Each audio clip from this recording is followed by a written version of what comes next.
आधुनिक ओडिया साहित्यर प्राण प्रतिष्ठाता ओडिया गल्प विभवर आद्य रूपकार जड़े जुगद्रष्टा पुणी कथा सम्राट समाज संस्कारक तथा ओडिया भाषार त्राणकर्ता ओडिया साहित्यर कालजयी सम्राट निश्चय फकीरमोहन सेनापति प्रख्यात उपन्यासिक ओडिया कथा साहित्यर जनक ओडिया आंदोलनर जाग्रत प्रहरी सरस्वती फकीरमोहन सेनापति आविर्भाव ओडिया भाषा और साहित्य इतिहास रे एक गौरवपूर्ण अध्याय सृष्टि करे। ए क्रांतिकारी सारस्वत स्रष्टा एक अतुलनीय प्रतिभा। से एक आधार रे थिले कवि, औपन्यासिक, गाल्पिक, प्राबंधिक, अनुवादक, आत्मजीवनीकार, भ्रमण वृत्तांत लेखक, शिशु साहित्यिक, गाल्पिक, पाठ्यपुस्तक प्रणेता। तांको परि जणे दूरद्रष्टा और समाज सचेतन शिल्पी यथार्थरे थिले एक विस्मयकर प्रतिभा।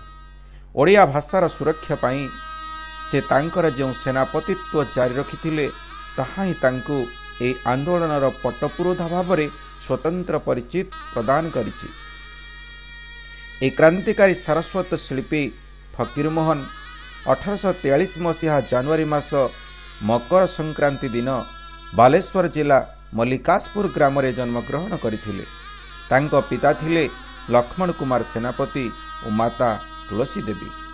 बाल्यकालरू पितृमातृहीन होई फकीरमोहन मातामही कुचिला देवी जत्न रे प्रतिपालित होइथिले। बाल्यकाल रे तांकर नाम थिला ब्रजमोहन, किंतु तांकर ठाकुरमा तांको पिलादिने रोगव्याधि रक्षा पाइबा पई मुसलमान फकीर को बिक्री कर देइथिबारु तांकर ना रखा जाइथिला फकीरमोहन, अर्थात ब्रजमोहन पालटी जाती फकीरमोहन। परवर्ती काल रे ए फकीरमोहन हेले ओडिया भाषा और साहित्यर समर्थ मंगुआल। फकीरमोहन का जीवन थिला चिर संघर्षमय। दुख, दारिद्र्य और ताड़ना मध्यरे से जीवन अतिबाहित करुथिबा बेले मात्र 9 वर्ष बयसरू बड़ बापा अझाल सिलाई रे मेटबॉय रूपे कार्य करुथिले। तांकर बाल्य शिक्षा मध्य 9 वर्ष बयस आरंभ होइथिला। उत्कल दारिद्र्य हेतु फकीरमोहन बालेश्वर ठार रहिथिबा बंगोत्कल स्कूल रे सेकेंड क्लास रु पाठपढ़ा छाड़िबा को बाध्य होइथिले। या पर से बारवाटी स्कूल रे तृतीय शिक्षक एवं परे बालेश्वर मिशन स्कूल रो प्रधान शिक्षक होइथिले। बारवाटी स्कूल रो पंडितों माध्यम रे से संस्कृत, व्याकरण और अभिधान प्रभृति अध्ययन करथिले। निजर व्यक्तिगत प्रचेष्टा और जिज्ञासा जोगु से संस्कृत, बंगला, उर्दू, इंग्राजी भाषा रे ज्ञान लाभ करथिले। मणिकांचनर संयोग परी तत्कालीन बालेश्वर जिलार कलेक्टर जॉन बीम्स और फकीरमोहन साक्षात तांको जीवन गतिपथ को बदलाई देइथिला। तांकर सत्यनिष्ठता, आदर्शवादिता एवं कर्म तत्परता तथा भीम साहेबंकर साहचर्य फकीरमोहन 1871 रु 1896 पर्यंत नीलगिरी, दमपड़ा, ढेंकानाल, केन्दुझर, दशपल्ला, पालहड़ा और केन्द्रापड़ा रे थिले देवान, असिस्टेंट मैनेजर और मैनेजर। 1871 ख्रीष्टाब्द रे बालेश्वर तत्कालीन कलेक्टर जॉन भीम साहेब प्रस्ताव अनुसार फकीरमोहन मासकु 100 टंका वेतन रे नीलगिरी ठारे देवान रूपे नियुक्ति पाइले। यापर 1876 रु 1877 दमपड़ा रे देवानी, 1877 रु 1883 ढेंकानाल रे मैनेजरी, 1884-86 दशपल्ला रे देवानी, 1886 रु 1887 पाललहड़ा रे देवानी, 1887 रु 1892 केन्दुझर रे मैनेजरी एवं 1994 रु 1996 पर्यंत दमपड़ा रे द्वितीय थर पाई देवानी कार्य करी विपुल अनुभूति लाभ करथिले। दीर्घ कर्ममय जीवनर विपुल अभिज्ञता तांको साहित्य सर्जना को करिथिला पुष्कल और प्राणवंत। तांकर पारिवारिक जीवनचर्या अनुशीलन कले जना जाए जे से 13 वर्ष बयस रे अर्थात 1856 साल रे लीलावती देवी को विवाह करथिले। से थिले अत्यंत निष्ठुर, दाम्भिका, कर्कशभाषिणी एवं फकीरमोहन विरुद्धाचारिणी। तेणु तांकर दाम्पत्य जीवनर प्रथम 15 वर्ष थिला ଅର୍ଥାହୁତା ସମୟ। ଲୀଳାବତୀ ବ୍ୟାଧିପୀଡ଼ିତା ହୋଇ ଅକାଳରେ ମୃତ୍ୟୁବରଣ କଲା ପରେ ଫକୀରମୋହନ 29 ବର୍ଷ ବୟସରେ ଅର୍ଥାତ୍ 1872 ସାଲରେ କୃଷ୍ଣା କୁମାରୀଙ୍କୁ ଦ୍ୱିତୀୟ ଥର ବିବାହ କଲେ।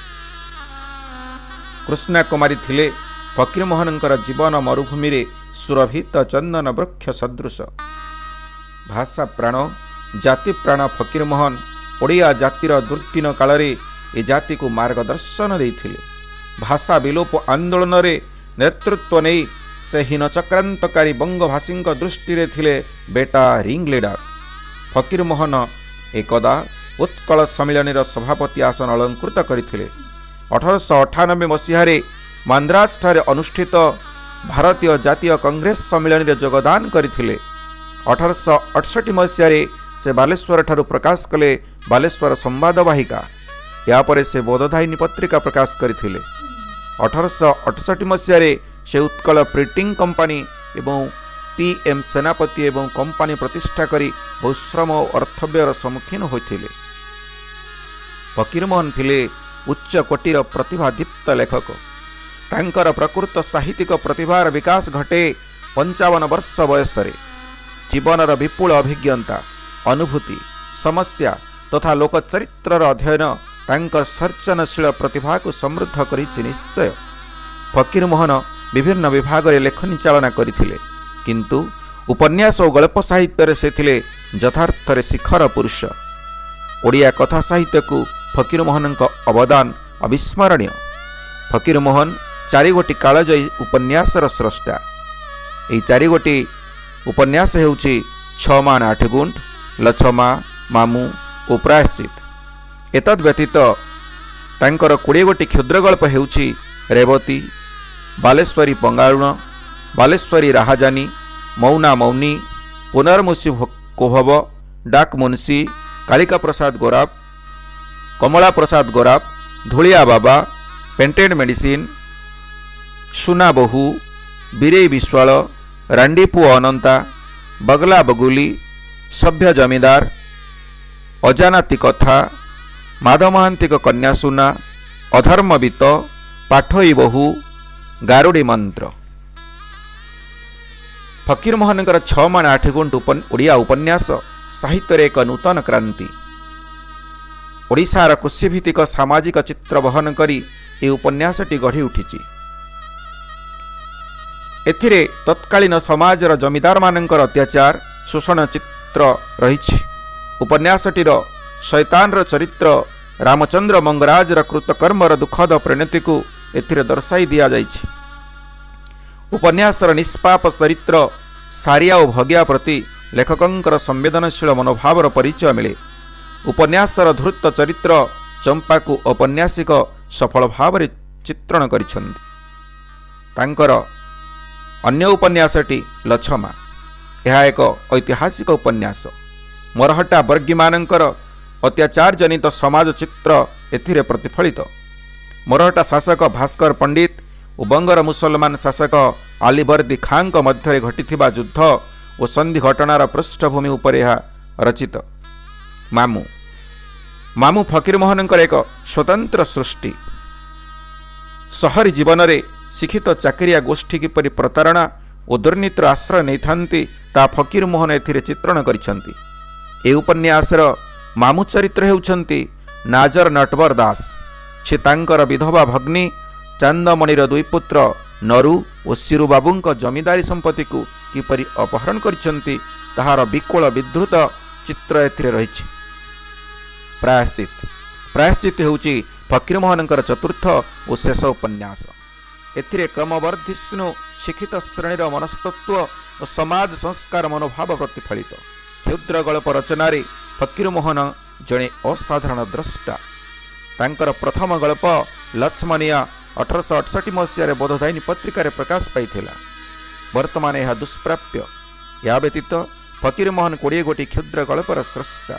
ଆଉ ଏହି କ୍ଷୁଦ୍ର ଗଳ୍ପଗୁଡ଼ିକ ଗଳ୍ପ ସ୍ୱଳ୍ପ ପ୍ରଥମ ଓ ଦ୍ୱିତୀୟ ଭାବରେ ସଂକଳିତ।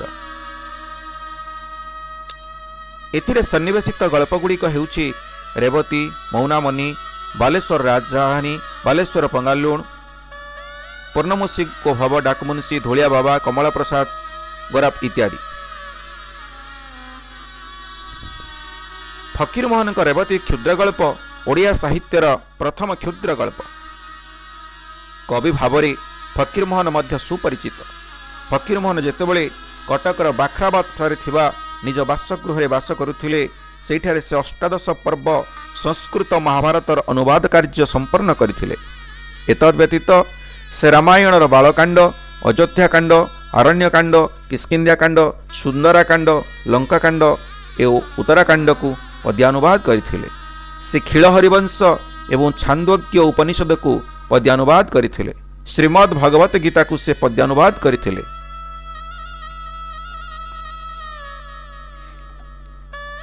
ଫକୀରମୋହନ ବ୍ୟଙ୍ଗ ଓ ବିଦ୍ରୂପ ମାଧ୍ୟମରେ ବ୍ୟକ୍ତି ଚରିତ୍ରର ସଂଶୋଧନ ପାଇଁ ରଚନା କରିଥିଲେ ଉତ୍କଳ ଭ୍ରମଣମ୍। ଏହା ଏକ ଦୀର୍ଘ କବିତା। ଫକୀରମୋହନ ତାଙ୍କ ବହୁ ଅଭିଜ୍ଞତାପୂର୍ଣ୍ଣ ଜୀବନର ଇତିବୃତ୍ତିକୁ ନେଇ ଆତ୍ମଜୀବନ ଚରିତ ରଚନା କରିଛନ୍ତି। ଏହି ଗ୍ରନ୍ଥଟି ତାଙ୍କ ଜୀବନ ଓ ସମକାଳୀନ ଓଡ଼ିଶାର ଚିତ୍ର ବହନ କରିଥିବା ପ୍ରାମାଣିକ ପୁସ୍ତକ।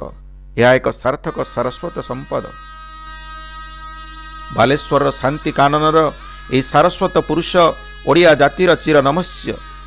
ଓଡ଼ିଆ ଭାଷା ଓ ସାହିତ୍ୟର ସୁରକ୍ଷା ନିମନ୍ତେ ସେ ଥିଲେ ଅନ୍ୟତମ ବରେଣ୍ୟ ଦିଗପାଳ। 1917 ସାଲରେ ବାମଣ୍ଡା ସୁରତରଙ୍ଗିଣୀ ସାରସ୍ୱତ ସମିତି ତାଙ୍କୁ ସରସ୍ୱତୀ ଉପାଧିରେ ଭୂଷିତ କରିଥିଲେ।